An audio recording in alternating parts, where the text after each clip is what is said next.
At my sister's wedding, I was seated on a folding chair right next to the toilet, while even distant relatives sat in the seats of honor. Humiliated, I quietly left. 10 minutes later, my sister was crying, and then everyone finally realized why. They put me on a folding chair, at my sister's own wedding, on a goddamn folding chair by the restrooms. I looked at the glittering wedding hall of the Rosewood Hotel, with crystal chandeliers reflected in decorative mirrors, with white roses cascading from tall vases on every table. All tables, except the one where I was seated, in the back, in a dark corner, next to the door to the toilet. There weren't even any candles. I noticed Aunt Marjorie, the one who had only seen Caitlin 3 times in her entire life, sitting at one of the center tables, next to the main one. "Audrey, can I get you something to drink?" Mandison, Caitlin's coworker and another bridesmaid, stopped beside me, holding a glass of champagne. "No, thank you," I replied, trying to keep the tremor out of my voice. It's. She glanced around my lonely chair. "Not very comfortable, is it? Maybe I can talk to someone." "It's okay, Madison," I smiled tightly. "Seriously, it's okay."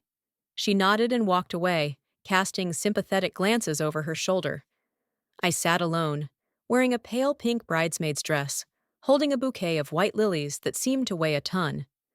A 34-year-old woman, the bride's older sister, was sitting on a folding chair near the toilets. I saw my mom fussing over Caitlin. Her eyes met mine for a moment, and I noticed embarrassment? Shame? She quickly turned away, adjusting Caitlin's veil. I remember the wedding coordinator, a slender woman with a tablet and a look on her face, like she had just eaten a lemon, coming up to me at the rehearsal dinner last night. "Ms. Murphy, we're having a slight change in the seating arrangements tomorrow," she said quietly. "Mrs. Donovan, Mr. Donovan's mother, has asked for a few adjustments." "What adjustments?" I asked, feeling something cold settle in my stomach. "She thinks the family photos would look more harmonious with a certain arrangement of the guests." She avoided my gaze. "Nothing personal, just a matter of aesthetics." "Aesthetics," I repeated, already realizing where she was going with this. "Of course," I nodded. "Where will I sit?" "Well, we've had to reduce the number of seats at the head tables a bit, to allow for better flow. And now I was sitting here, on a folding metal chair, watching Grayson's mother, Vivian Donovan, with her perfect platinum hair and designer dress, survey the room with a satisfied look on her face. Everything became clear. I was too ordinary. My work for a non-profit organization that helped children from low-income families, my unremarkable appearance, my lack of diamonds or designer clothes, none of it fit into the Donovans' perfect world. I was not glamorous enough for their wedding photos. Caitlin, in her puffy white dress that cost $6,000, half of which I secretly paid for when she cried that she couldn't afford her dream dress, was beaming as she mingled with the guests. She hadn't looked in my direction once since the reception began. I remembered all the nights I held her when she cried, after breaking up with her ex-boyfriends. All the times I took extra shifts at work to help her pay her school bills. How I gave up my scholarship to Stanford to stay home and support my family after my father died.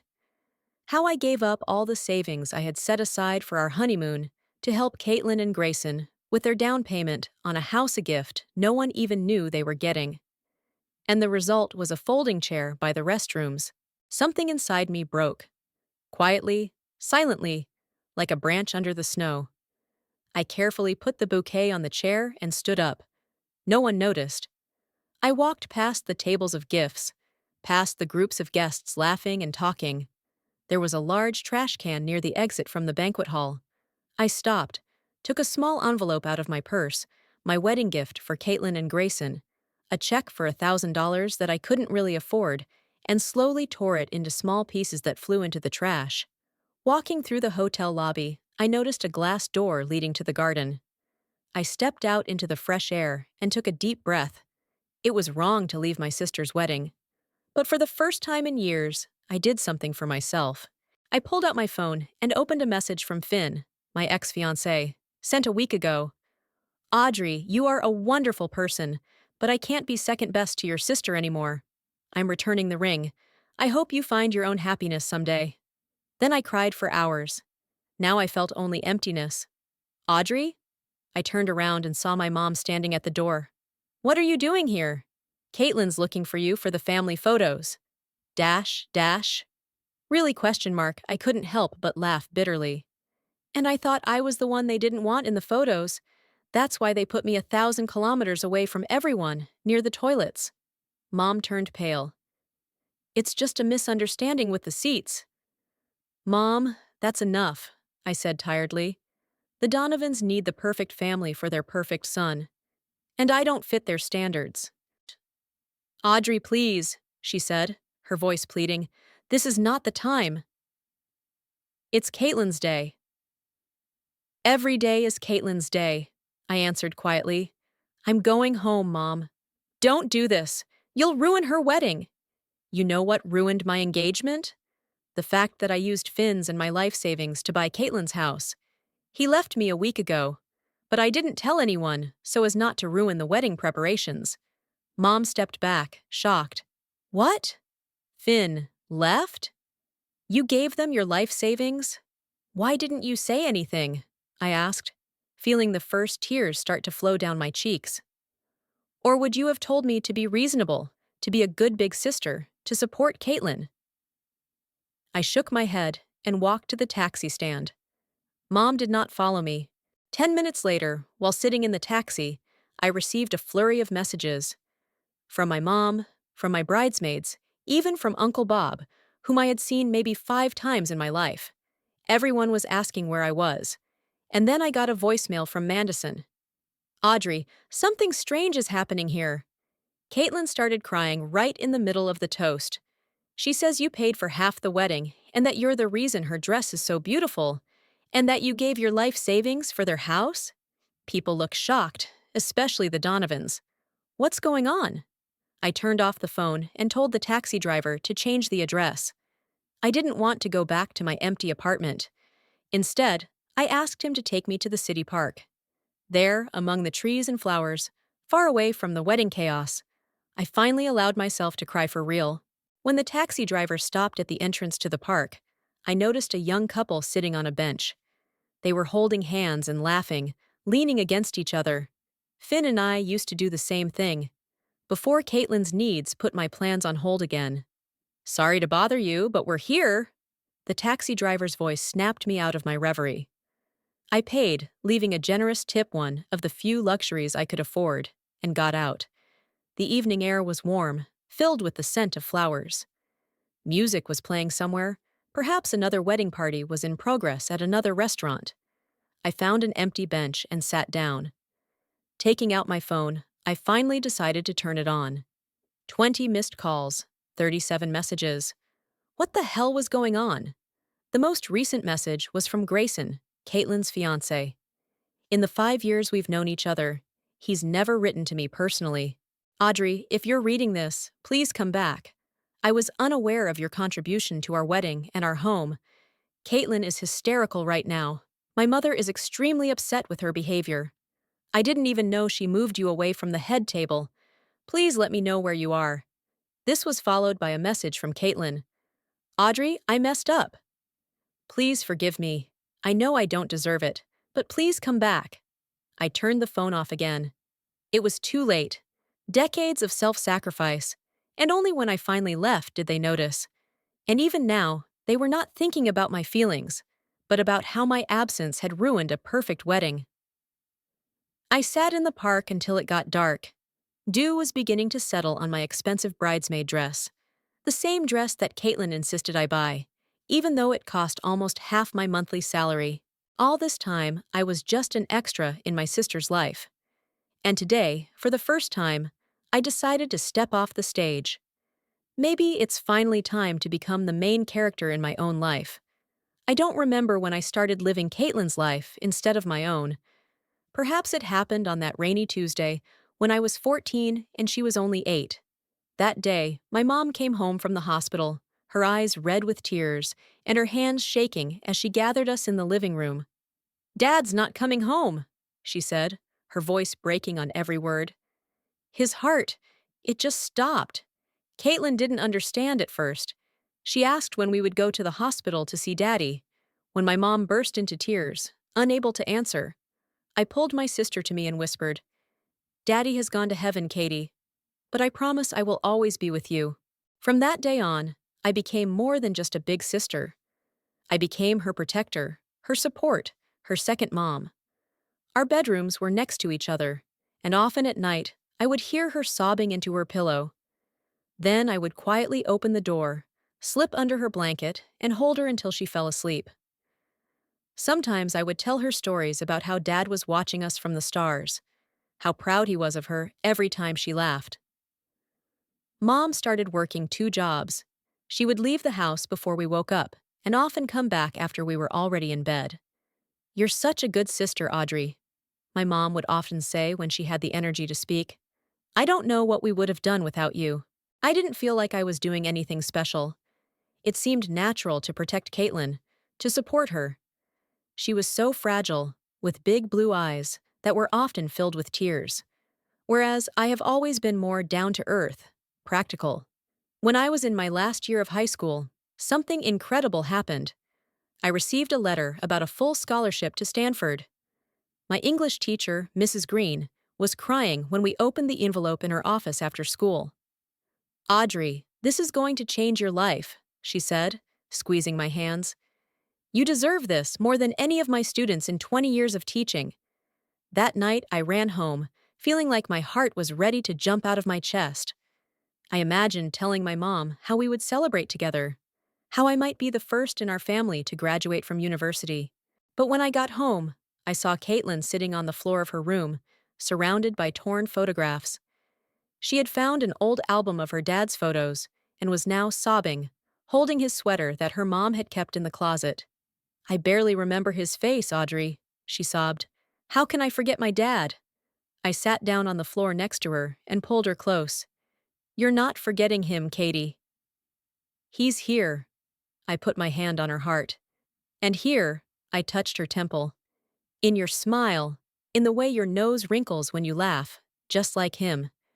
That night, I held my 12-year-old sister until she cried all her tears away, and when my mother came home after 11 o'clock in the evening, her face was gray with fatigue. Her shoulders slumped. She barely had the strength to take off her shoes. The scholarship letter remained in my backpack. The next day, I called the Stanford admissions office and gave up my spot. Instead, I enrolled in a local college where I could study and help out at home at the same time. When my mom found out, after I had turned it down, she was devastated. "Audrey, why did you do this?" "It was your dream." "I couldn't leave you and Caitlin," I said simply. "Maybe later I'll transfer." But later never came. Instead of physics at Stanford, I studied social work at a college 20 minutes from home. Every night I would come home, cook dinner for Caitlin, help her with her homework, and listen to her stories about school dramas. When Caitlin turned 16, she started dating a guy named Jason. He was tall, with an indifferent look, and always tousled hair, and I didn't like him at first sight. But Caitlin was in love. "He's so deep, Audrey," she would say, lying on my bed while I studied for exams. "You should hear him talk about life, about the universe." I nodded, hiding my smile. 16-year-old boys are rarely as deep as they think they are. This went on for 3 months. And then, one night, Caitlin came home, her makeup smeared with tears. Jason had left her for another girl. "I thought he loved me," she sobbed in my arms. "I thought we were going to be together forever." I stroked her hair, wiped away her tears, said all the things you say to a broken heart, that it would be better, that she deserved more, that this was just the beginning of her love story, not the end. And it was always like that. Every time Caitlin faced difficulties, I was there to support her, to protect her, to help her pick up the pieces. When she was 19 and I was 25, there was an accident. Caitlin was returning from a party with a friend who was driving. They hit a tree. The friend walked away with bruises, but Caitlin broke her leg and received numerous cuts from the glass. I sat at her hospital bedside for 3 days straight. When the doctor told me she needed surgery, which insurance didn't fully cover, I didn't hesitate to hand over all my savings. $7,000 I had been saving for a trip to Europe. You shouldn't have, Audrey, Caitlin said weakly when she found out. You've been dreaming about this trip for so long. Europe isn't going anywhere, I replied, squeezing her hand, and you need your leg now. That was the first time I met Noah. He was an intern at the hospital, his warm brown eyes always glowing with compassion when he came to check on Caitlin. One night, after she fell asleep, he brought me coffee. You're an incredible sister, he said, sitting down next to me. Not everyone would care like that. It's natural, I shrugged. She's my sister. Maybe. But what you're doing is more than just a family duty. It's true love. After Caitlin was discharged, Noah and I started dating. He was the first man with whom I felt truly understood. He appreciated my loyalty to my family, but also reminded me that sometimes you have to think about yourself. You can't live someone else's life forever, Audrey, he would say as we walked in the park. You deserve your own dreams, your own goals. With him, I began to come back to myself.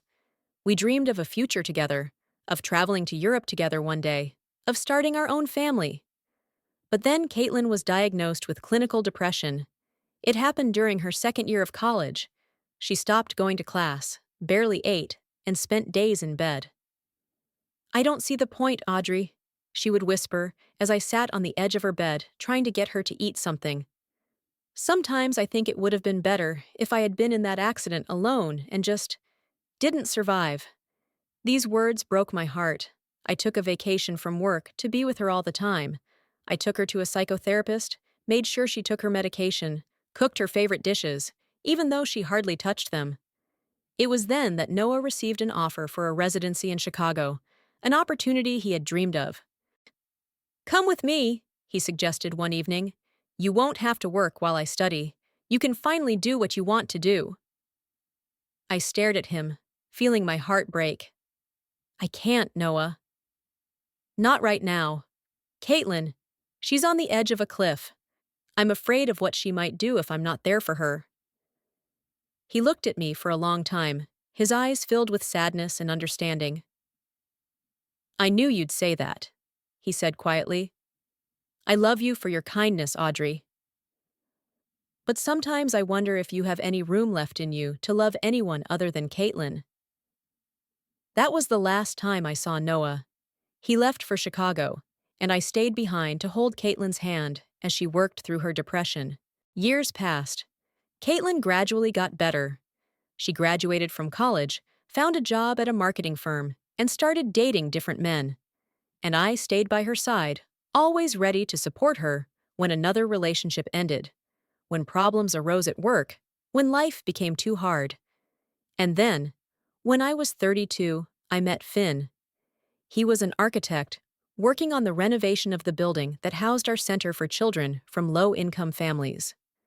Tall, with thoughtful gray eyes and an easy smile, he immediately caught my attention. You're doing amazing work with these kids, he told me after our first meeting. Our relationship developed slowly but surely. He understood my commitment to work and family. He didn't put pressure, didn't demand more than I could give. Instead, he created a space where I could be myself, not a sister, not a guardian, but just Audrey. A year later, he proposed to me during our trip to the lake. It was simple, no fireworks or orchestras, just the two of us on the pier under the stars. I want to be by your side, Audrey, he said, pulling out a small velvet box. Through all your ups and downs. Will you marry me? I cried when I said yes. For the first time in years, I allowed myself to dream about my own future, about my own happiness. Finn and I started saving money for a down payment on a house. A tiny amount every month, but it gradually grew. We discussed which neighborhood we liked, how many bedrooms we wanted, whether we would have a garden. They were simple dreams, but they were ours. And then Caitlin met Grayson Donovan. He was the scion of a wealthy family, with impeccable manners and a family tree that went back to the early settlers. She was fascinated by him, by his world of luxury and privilege. He's special, Audrey, she told me, her eyes shining just as they had when she was 16 and talking about Jason. He sees the real me. I was happy for her. I really was. Caitlin deserved to be happy after everything she'd been through. When they announced their engagement, after only 6 months of dating, I supported them. When Caitlin asked me to be the main bridesmaid, I agreed without hesitation. When she showed me her dream dress, which cost $6,000 more than she could afford, I secretly paid half of it, telling her it was a special offer from the store. And then, a month before the wedding, Caitlin and Grayson found the perfect house, a Victorian mansion in a prestigious neighborhood, with 5 bedrooms and a garden where they could hold receptions.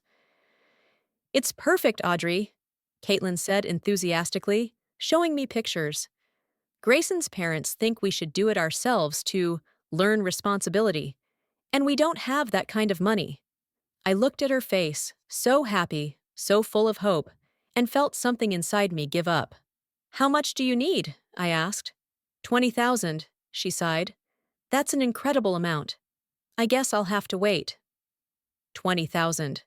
That's what Finn and I had saved for our own house in 2 years. I knew I shouldn't have done that. I knew it would undermine my future with Finn. But I can help, I heard myself say. I have savings. Caitlin's eyes widened. "Audrey, no! That's your money for a house with Finn. I can't take it. Think of it as a wedding gift," I said. "We're not in a hurry." She hugged me so tight I could hardly breathe. "You're the best sister in the world, Audrey. I'll never forget that. Ever." That night, I told Finn about my decision. He didn't say anything at first, just stared at me with those gray eyes that now seemed stormy. "Caitlin?" he finally asked. "Without talking to me?" "I know it sounds bad," I defended myself, "but you should have seen her face, Finn. She's suffered for so long, and this is the last time, I promise. After the wedding, things will be different." He stood up and walked over to the window, looking out at the evening city. "The last time," he repeated quietly. "Audrey, it's always like that with you. Always the last time. Always after this, everything will be different. But nothing ever changes. Caitlin will always come first." "That's not fair," I protested. "You know what she's been through. You know how hard it's been for her." Finn turned to me, his face tense, but his eyes were sad, not angry. "I know, and I admire your dedication, your desire to help. It's one of the reasons I fell in love with you. But, Audrey," he took a deep breath, "when are you going to start living your own life? When are you going to make your dreams, your needs, a priority?" "They are a priority," I insisted. "Right now, Caitlin needs my help. It's her wedding, her new beginning." "What about our new beginning?" he asked. "We've been planning this house for 2 years, Audrey. We talked about kids, about a future. And you just gave it all away without even talking to me." I didn't know what to say. He was right, and part of me knew it. But the other part of me, the part that had promised a little girl with blue eyes 8 years ago to always be there for me, couldn't give in. The next morning when I woke up, Finn was not there. On his pillow was a small velvet box, the same one that contained my engagement ring, and a note. "Audrey, you are a wonderful person. But I can no longer be second best to your sister. I'm returning the ring. I hope you find your own happiness someday." I tried to call him, but he didn't answer. I cried, begged, promised to change, but the decision was made. Finn left, taking with him the dream of our home together, our family, our future. I didn't tell Caitlin about the breakup.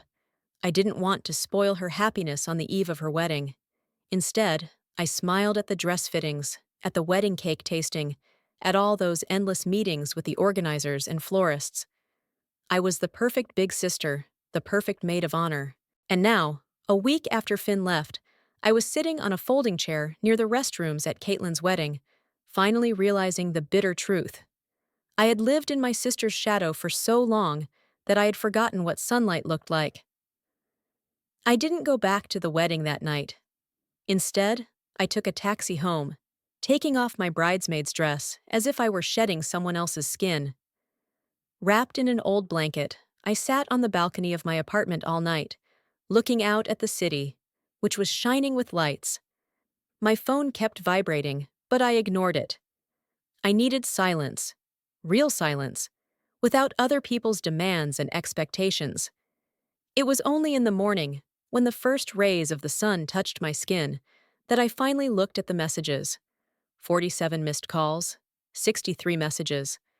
From my mom, from Caitlin, from Grayson, from my bridesmaids, from distant relatives I'd only seen once every 10 years. Among them was a voicemail from Aunt Susan, my mother's older sister, who had always stayed out of family drama. Audrey, it's Aunt Sue. I just want you to know that what happened yesterday was unacceptable. Your sister, she sighed into the microphone. I always thought she was just being selfish for losing her father at such a young age. But what she did, I'm here if you need to talk. What exactly happened after I left?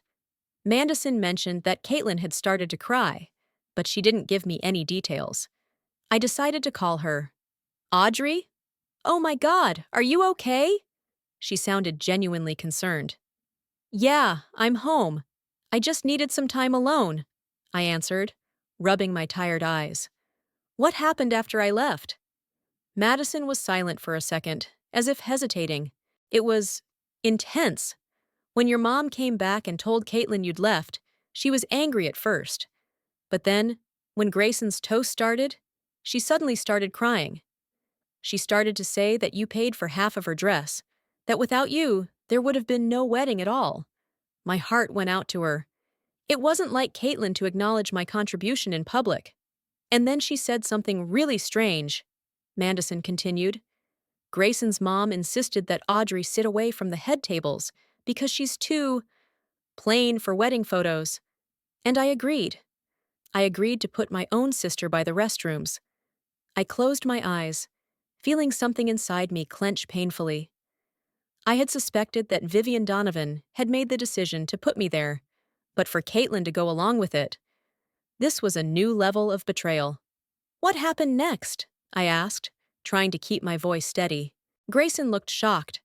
His mother started to object, but then your uncle stood up, the big man with the beard.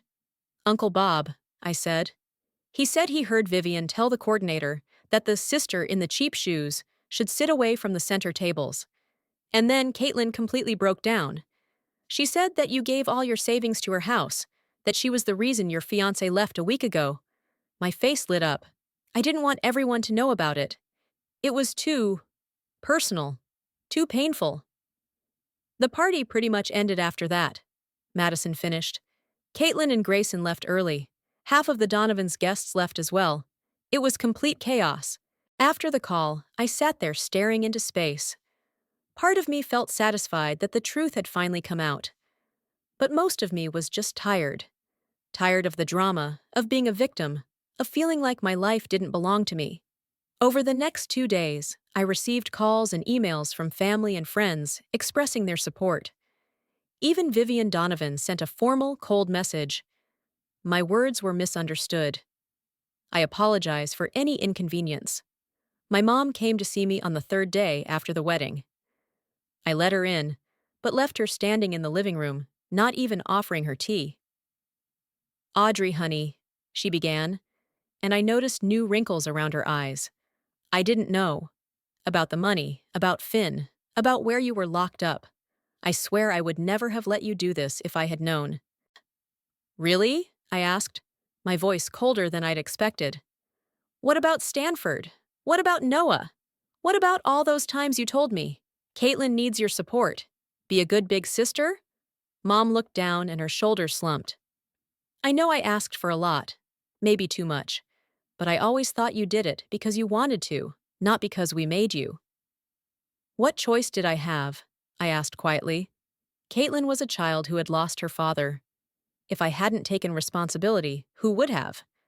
Mom was silent, and in that silence was her unspoken shame. Finally, she said, Caitlin and Grayson are leaving for the Bahamas today. It's their honeymoon. They'll be back in 2 weeks. I told Caitlin that she needed to talk to you, really talk to you, when she gets back. I nodded, feeling strangely detached. 2 weeks seemed like such a short time to collect my thoughts and feelings after 20 years of sacrifice. I'll be ready, I said. Those 2 weeks passed in a kind of silence. I took a vacation from work, and for the first time in many years, I did what I wanted to do: visit museums, walk in the park, read books I had long put off. Sometimes I even forgot about the upcoming conversation with Caitlin, immersed in the peace of my own life. But reality came rushing back to me when my phone rang late one night when Caitlin and Grayson returned from their honeymoon. "I want to talk," Caitlin said without greeting me. "Can we talk tomorrow at 2?" "Okay," I replied. I wanted this conversation to take place on my turf, where I could feel at least some control. The next day, at exactly 2 o'clock, the doorbell rang. I opened the door to see Caitlin, tanned from the Bahamas, but with a tense face and dark circles under her eyes. "Hi," she said quietly. "Hi," I replied, stepping aside to let her in. "Tea?" She nodded, and we walked silently into the kitchen. I made the tea, feeling her eyes following my every move. "How was the honeymoon?" I asked, setting the cup down in front of her. "Great," she replied, but without enthusiasm. She stopped, obviously not knowing where to start. "You what?" I prompted, sitting down across from her.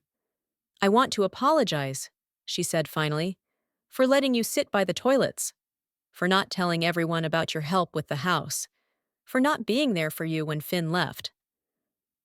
I looked at her, feeling the anger that I had been holding back for so long building up inside. "And you think that's enough?" I asked, my voice quiet but firm. "I'm sorry for 20 years of using me?" Caitlin looked like I'd hit her. "I didn't use you, Audrey. You're my sister. You always wanted to help." "Did you?" I asked, leaning forward. "Or did you just know which buttons to push to get what you wanted?" "Audrey, I feel so bad." "Audrey, I don't know what to do." "Audrey, you're the only one who understands me." She put the cup down, her hands shaking. "It's not fair." "I've really suffered. I lost my dad. I was depressed. And I lost my dad, too," I suddenly shouted, feeling the dam that had been holding back my emotions for so long bursting. But no one ever asked me how I was feeling. No one asked if I wanted to give up Stanford, Noah, my dreams. Everyone just expected me to be there for them, to support them, to sacrifice for them. Caitlin pulled away, her eyes wide with shock. I didn't know you felt that way," she said quietly. "Because you never asked," I said, trying to calm myself down. "It was convenient for you to think that I was just like that, unselfish, willing to sacrifice everything. But I'm human, Caitlin. I have my own desires, my own dreams." She looked down at her hands, then looked up, and I saw something new in her eyes, something like a challenge. "You know, I've always envied you, Audrey," she said, her voice hardening. "You've always been the good one. Dad always said, 'Be like Audrey.' Mom always said, 'Look how responsible Audrey is.' Everyone loved you, everyone admired you, and I was always the younger sister who didn't live up to the standard." I was stunned by this revelation. "That's not true, Caitlin. You were just younger. You needed more support." "I needed someone to believe that I could be strong on my own," she protested. "But you and Mom, you always treated me as weak, as someone who couldn't do it without help." We sat in silence, looking at each other, as if for the first time. Two sisters who had spent their lives next to each other, but never really understood each other. "When you met Noah," Caitlin finally said, her voice almost a whisper, "and he asked you to come to Chicago, I was scared. Not because the depression was worse, but because for the first time you were going to live your life and not mine. And I—" She stopped, obviously struggling with herself. "You what?" I asked, feeling my heart speed up. "I exaggerated my symptoms," she admitted, not looking me in the eye. "I didn't lie about the depression. It was real. But I pretended to be worse than I really was. So that you would stay." The air in the room seemed to thicken. I could feel the blood draining from my face, my hands starting to tremble. "You faked my depression so I wouldn't go with Noah?" I asked, barely recognizing my own voice. "You made me give up the person I loved because of what? Fear of being without my reliable, dependable big sister?" Caitlin nodded, tears streaming down her face. I know it's terrible. I'm not proud of it. But I was scared, Audrey. I didn't know who I was without you. I stood up, unable to sit next to her any longer. And who am I with you, Caitlin? Who am I after all these years, living your life instead of mine? I shook my head. I don't even know what's worse, that you manipulated me, or that I let you do it over and over again. She also stood up, holding out her hands to me. Please, Audrey. I know what I did was wrong, but you're my sister. You're the only one who's always been there for me. Because you didn't give me a choice. I cut him off. Every time I tried to build my life, you found a way to interfere, to make me feel guilty, to make me go back. And I let it happen because I thought it was my responsibility, that you really needed me. But now, I took a deep breath, trying to control my emotions. Now I'm not sure I ever knew the real you. Caitlin cried openly, her shoulders shaking. It's still me, Audrey. Your little sister who loves you, who has made terrible mistakes, but who is truly sorry. I looked at her, feeling a mixture of anger, pain, and, despite everything, love. She was my sister, the only one I ever had. I need time, Caitlin, I finally said. I can't just forgive all of this in an instant. I'm not sure I'll ever be able to fully forgive, but right now I need space to figure out who I am without your shadow. She nodded, wiping away her tears. I understand. I'll give you all the time you need. Just don't give up on me completely, okay? I want to try to be a better sister, a real sister. When she left, I stood in the middle of the room for a long time, feeling strangely empty. 20 years of lies, manipulation, and self-sacrifice. All of it crumbled to dust in one conversation. I didn't know if it was possible to rebuild anything on the ruins, or if I wanted to. I went to the window, watching Caitlin get into her car. She looked small and vulnerable, the way I had always seen her. But now I knew the truth. She was stronger than she looked, and more selfish than I thought. And me? Who was I after all these years? A good older sister? A victim of manipulation? A naive fool who allowed her life to be stolen? Perhaps a little bit of everything. But most importantly, I was a person who finally began to see the truth. And that was the first step towards something new, towards a life that truly belonged to me. For 3 days after the conversation with Caitlin, I did not leave my apartment. I lay on the couch, watching old TV shows, ordering food through delivery, and trying not to think about the future. My head was empty, as if after an explosion, when all sounds are muffled and reality seems distorted. On the 4th day, I decided to do a general cleaning. Not because the apartment needed it, but to keep my hands and body busy. I sorted through old folders, books, clothes, everything I had been putting off for years. In a box of old documents in the back of the closet, I found an envelope that I hadn't opened in almost 6 years. The logo of Horizon Innovations in the upper corner. I sat down on the floor, feeling my heart racing. It was a job offer I had received shortly before Caitlin was diagnosed with depression. A position as an educational program coordinator in Seattle, with a salary that was almost double what I was making at the time. I remembered how excited I was when I received that letter. How I started looking for apartments in Seattle, planning my move. And then Caitlin took a turn for the worse, and all of that disappeared. With trembling hands, I opened the letter, saw my name, the details of the offer, and the signature of the HR director, Elizabeth Hayden. Elizabeth Hayden. I remembered her warm handshake during the interview, her sincere smile when she said, "We really hope you will join our team, Ms. Murphy." Almost without hesitation, I opened my laptop and typed in Elizabeth Hayden Horizon Innovations. Within seconds, I found her profile on LinkedIn. She was now the Vice President of Human Resources. I hesitated and then wrote her a message. Dear Ms. Hayden, you may not remember me, but 6 years ago, you offered me the position of Education Program Coordinator. Due to family circumstances, I had to turn it down. Now the situation has changed, and I was wondering if your company has any similar positions available. Sincerely, Audrey Murphy. After sending the message, I felt a strange combination of fear and hope. It was the first step towards something new, the first step towards regaining control of my life. The next day, I made an appointment with a therapist. It took me a long time to choose, reading reviews and comparing specializations.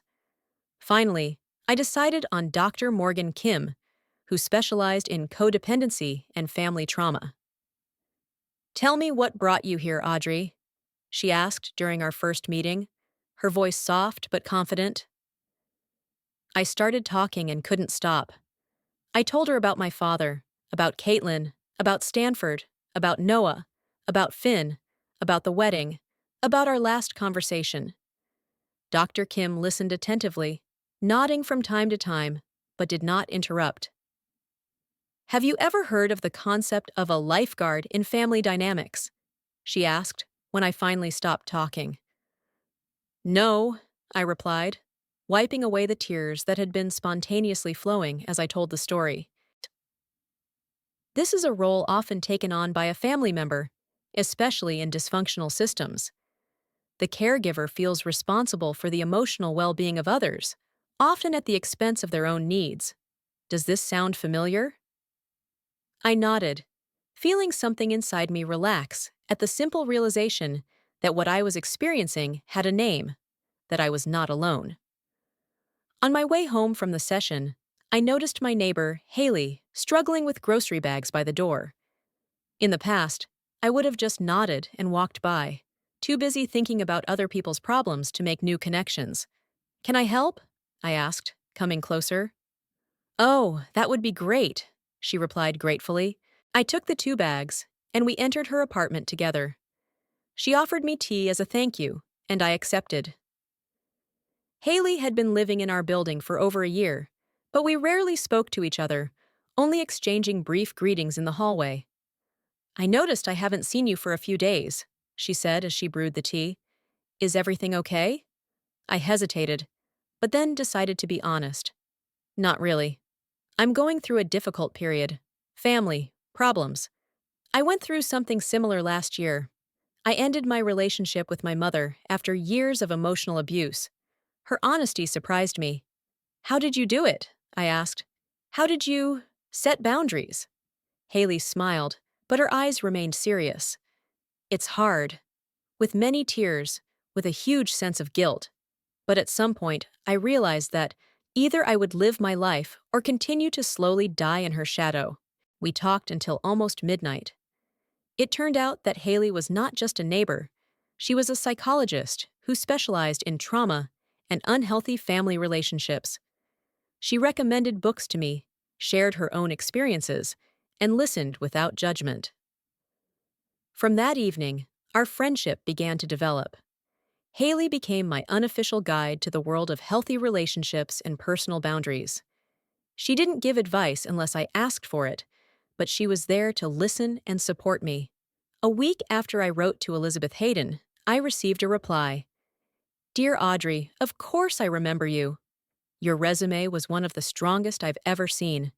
We have an opening for a director of educational initiatives. It is higher than the role you applied for before, but with your experience, it is quite achievable. Could we arrange a video call to discuss the details?" "Seattle is a beautiful city," she said, "and maybe that's what you need, a fresh start, away from old patterns." "It's just a conversation," I said, trying to contain my excitement. "Who knows, maybe they'll decide I'm not the right fit. Or maybe it'll be the start of your new life." Haley winked. The video call with Elizabeth went better than I could have expected. She was just as friendly as I remembered, and seemed genuinely interested in my work experience over the past 6 years. We arranged a formal interview the following week, with her and 2 other team members. In the meantime, I continued therapy with Dr. Kim, and slowly but surely learned to set boundaries. The first real test came when my mom called asking me to help her pick out a gift for Caitlin's birthday. "I don't think that's a good idea, Mom," I said, feeling my heart beat faster at the thought of saying no. "Caitlin and I are still figuring out our relationship." "But it's just a gift, Audrey," my mom insisted. You always know best what she likes. It's more than a gift to me, I replied, taking a deep breath for confidence. It's part of an old pattern where I'm responsible for her happiness. I need to move away from that. My mother was silent for a few seconds, obviously surprised by my firmness. I understand, she finally said. It's unusual, but I'll try to understand. It was a small step, but it felt huge to me. For the first time, I said no without excuses, without feeling guilty. My interview with Horizon Innovations went brilliantly. I answered the questions confidently, spoke about my experience without understatement, and shared ideas for the development of their educational programs. 2 days later, Elizabeth called me with a job offer. The salary was almost 3 times my current salary, with a full benefits package and relocation assistance. We need your response within a week, she said. I understand that moving is a serious decision. Thank you, I replied. I hung up the phone and sat down on the couch, feeling my hands shaking. Seattle, new job, a new beginning. Part of me was excited, but the other part was scared. What if I couldn't handle it? What if I had lived for others for too long and forgot how to live for myself? I dialed Haley's number. I've been offered a job, I said when she answered. In Seattle. Director of Educational Initiatives. Audrey, that's amazing, she exclaimed. Are you going to take it? I don't know, I answered honestly. Part of me wants to run there right away, but another part of me is scared, she finished for me. That's okay, Audrey. Change is always scary, but think about the life you can create for yourself. With the help of Haley and Dr. Kim, I started planning for a possible move. I looked for apartments online, researched Seattle neighborhoods, and calculated my budget. The more I dove into the details, the more realistic the possibility seemed. On the 5th day after the offer, when I was almost ready to accept it, the doorbell rang. My mom stood on the doorstep, her face tense. Caitlin told me you're going to move to Seattle, she said without greeting me. I stepped back, letting her into the apartment. I'm considering a job offer there, yes. But how did Caitlin know? Haley mentioned it to Mandison at the coffee shop, and she told Caitlin, Mom replied, sitting down on the couch. Audrey, you can't just leave. We're your family. We're here. I took a deep breath, remembering Dr. Kim's advice about having difficult conversations. Mom, this is a great opportunity for me. My dream job, a fresh start. I've lived for others for so long. Maybe it's time to live for myself. But what about us? What about Caitlin?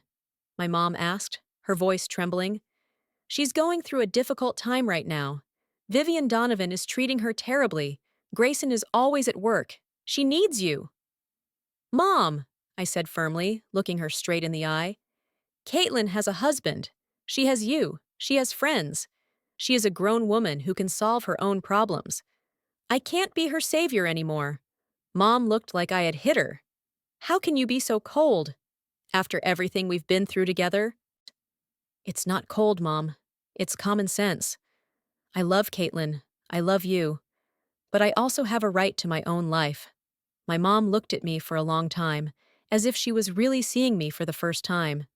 You've changed, she finally said. Yes, I agreed. And that's good.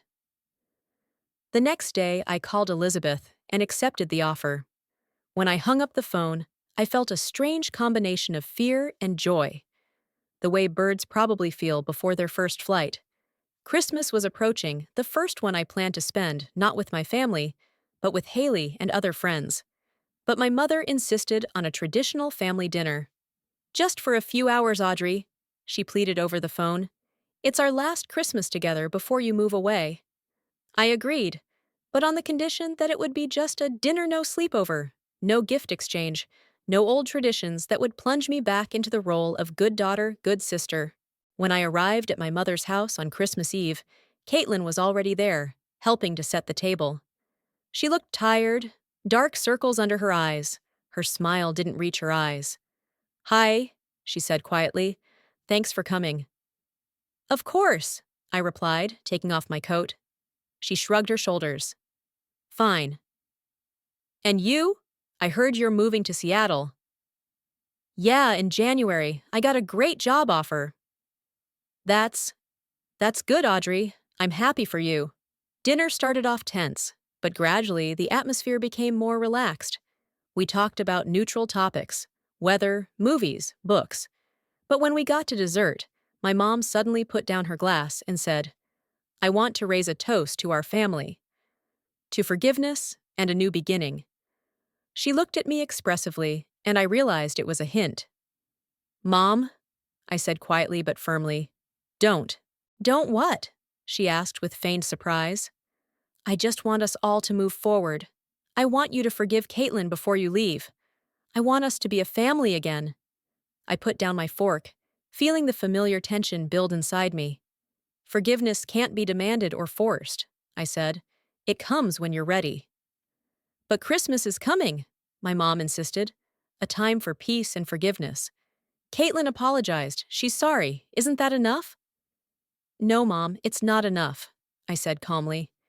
20 years of manipulation and lies don't disappear with one, I'm sorry. I'm working on myself, on my feelings, and I will not allow you or anyone else to tell me when and whom to forgive. My mom opened her mouth, clearly shocked by my answer.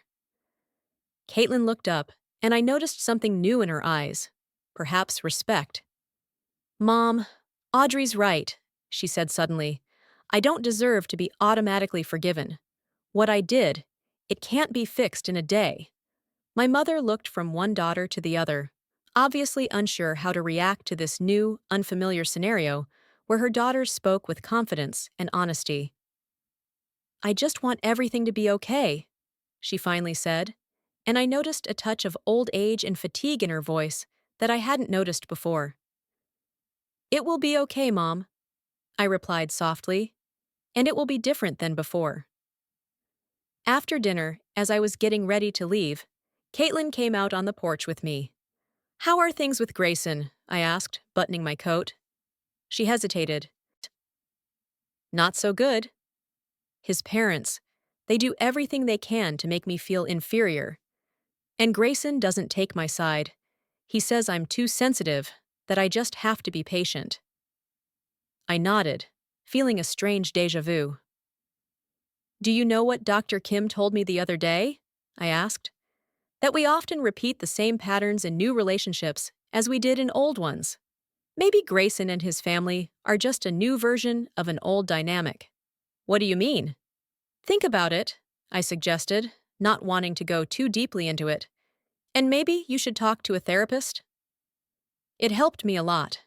We stood in silence for a few seconds, looking at the snow falling gently on the street. I'm going to miss you, Caitlin finally said, when you leave for Seattle. I will too, I answered honestly. But it's not the end, Caitlin. It's just a new beginning for both of us. Seattle greeted me with gray January rain, which poured down continuously for almost a week after I arrived. But it didn't bother me. Every drop was a symbol of cleansing, of a new beginning, of a life that finally belonged to me. My one-room apartment in the Fremont neighborhood was small but bright, overlooking the canal and an old bridge.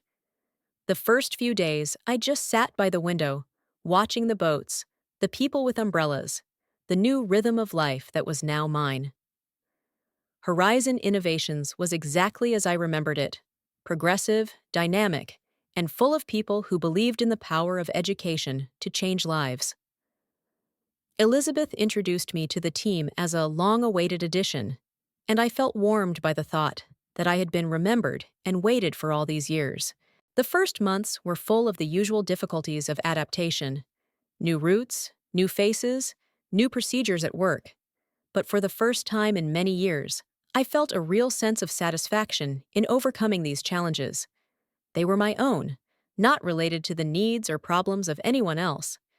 I continued therapy with Dr. Kim via video calls and gradually learned to celebrate my accomplishments without feeling the need to downplay or hide them. When I received my first thank you note from the principal of the school I worked with on the new program, I immediately sent a photo of the letter to Haley, who responded with a series of enthusiastic emojis. We rarely communicated with Caitlin. A few messages a month, sometimes a short call. She shared her news discreetly, as if she was afraid of taking up too much of my space. She talked about her work, how Vivian Donovan continued to make her life difficult, how Grayson was spending more and more time at work. "Are you still seeing that therapist I mentioned?" I asked during one of our calls. "Yes," she replied after a short pause. "Twice a week. It it helps me to see the patterns you were talking about." I felt a slight warmth at the thought that Caitlin was really working on herself, not just telling me what I wanted to hear. In early spring, when Seattle began to bloom with bright colors, I received an email from an unexpected address. From Noah Carson. Subject: Greetings from Chicago. My heart skipped a beat when I opened it. Dear Audrey, I don't know if you remember me. It's been almost 6 years. I was an intern at the hospital when your sister was recovering from her accident. We dated until I got my residency in Chicago. My colleague Alex Chen recently came back from a conference in Seattle and mentioned that he met an incredible woman named Audrey Murphy, who is the Director of Educational Initiatives at Horizon. He showed me a photo from the conference, and I couldn't believe my eyes. I don't know if this is appropriate, and maybe you already have someone in your life, but I'll be in Seattle next month for a medical conference. Maybe we could have coffee? Just as old friends. Sincerely, Noah. I read the letter 3 times, feeling the blush rise on my face. Noah, the first true love of my life. The man I gave up for Caitlin. The man who saw the real me, even when I didn't see myself. I thought about the answer for a long time, wrote several options before settling on a simple one. Dear Noah, of course I remember you. In fact, I've thought about you a lot over the years. Coffee sounds great. Let me know when you're definitely in town. Audrey. When Noah arrived in Seattle in May, we met at a small coffee shop near Lake Union. He hadn't changed much, the same warm brown eyes, the same easy smile, except for a few subtle wrinkles at the corners of his eyes and a few gray hairs in his dark bangs. "You look great, Audrey," he said, hugging me to greet me. "Happier than I remember." "I am happier," I answered honestly. We talked for almost 4 hours, barely noticing how the visitors around us were changing. I told him everything about the years after he left, about Finn, about Caitlin's wedding, about my move. He listened attentively, sometimes squeezing my hand when I got to particularly difficult moments. He also shared his life, his residency in Chicago, his work at a prestigious clinic, his short marriage that ended 3 years ago. "She was a wonderful person," he said of his ex-wife, "but we wanted different things in life. She wanted a big family, a traditional way of life. I wanted the opportunity to continue my research, to travel the world. When we finally left the coffee shop, it was getting dark. Noah walked me home, and at the entrance to my house, we hesitated, both feeling the familiar but almost forgotten tension between us. "I'm in town for 3 more days," he said, looking at me with the same warmth I remembered from our first meeting.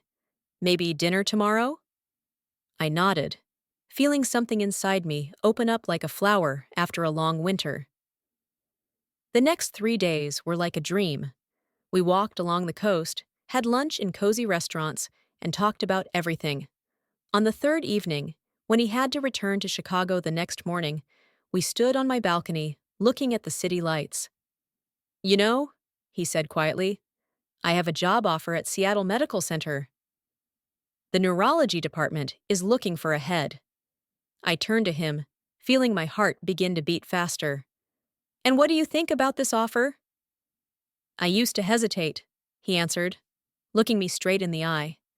"But now Seattle has a very good reason to accept." He leaned down and kissed me, gently, cautiously, as if asking for permission. I returned the kiss, feeling 6 years of separation dissolve in that moment. And so began our second attempt, at first from a distance, with weekly video calls and monthly visits, while Noah wrapped up his business in Chicago. And in August, he finally moved to Seattle, renting an apartment not far from mine.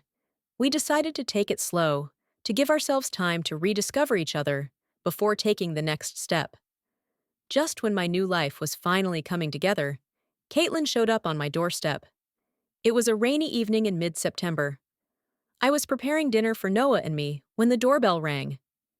I opened the door and saw Caitlin, pale, with tear-stained eyes, carrying a small suitcase at her feet. "Caitlin?" I couldn't hide my surprise. "Can I come in?" she asked quietly, and I stepped back, letting her into the apartment. "What happened?" I asked as she sat down on the couch, her hands clasped in her lap. "Grayson cheated on me," she answered, her voice breaking. "It went on for months. Everyone knew. Everyone but me." I sat down next to her, feeling a mixture of sympathy and a strange déjà vu. How many times before had Caitlin come to me with her problems, expecting me to fix everything? "I'm so sorry," I said, gently putting my arm around her shoulders. "This is awful. I didn't know where else to go," she continued sobbing. "My mom would lecture me about how I should have tried harder, how marriages work, and all our mutual friends. They're on Grayson's side. His money, his connections. I felt the old instinct to protect, to decide, to take over rising inside me. But now I recognized it and was able to stop. "Caitlin," I said softly but firmly, "I'm here for you. I will listen. I will support you. But I can't decide this for you." She nodded, wiping away her tears. "I know, I thought maybe I could live here for a while, until I figure out what to do next." And here it was, the moment of truth. The old me would have immediately agreed, would have put aside my plans, my life, to be a savior. But the new me realized that it would be a step backwards for both of us. "Caitlin, I don't think that's a good idea," I said carefully. "You can stay for a few days, sure. But don't move in. It won't help you get stronger." She looked at me in surprise, obviously not expecting such an answer. "But where would I go?" "You're a strong, smart woman, Caitlin," I replied.